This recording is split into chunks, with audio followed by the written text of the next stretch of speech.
আজকে বানাতে শিখলাম মহারাষ্ট্রিয়ান ডিশ চূড়া। বাঙালিদের জন্য বলছি, অবশ্যই ট্রাই করতে পারো এই ডিশটা। অসম্ভব সুন্দর খেতে হয়, বিকেলের স্ন্যাক্স আইটেমের জন্য একদম আইডিয়াল আইটেম। আমি এই ডিশটা অনেকবারই নাগপুরে খেয়েছি অনেকের বাড়িতেই, বাট নিচে কোনোদিনও ট্রাই করিনি। আজকে দিব্যেন্দুর অফিস কলিকের হেল্পে আমি আজকে শিখে গেলাম মহারাষ্ট্রিয়ান ডিশ চূড়া, যেটাকে আমরা বাংলায় চিড়া বলি, সেটাকে এখানে বলে পোহা।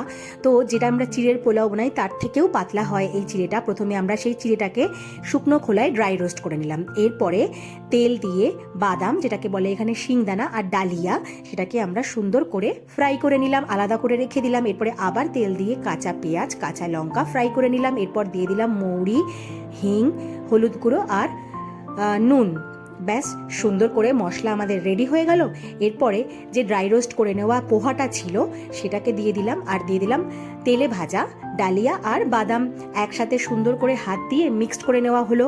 এরপরে দিয়ে দেওয়া হলো লাস্টে মুড়ি, যেটাকে এখানে বলে মুড়মুড়া, আর দিয়ে দেওয়া হলো লাস্ট ফিনিশিং চিনি।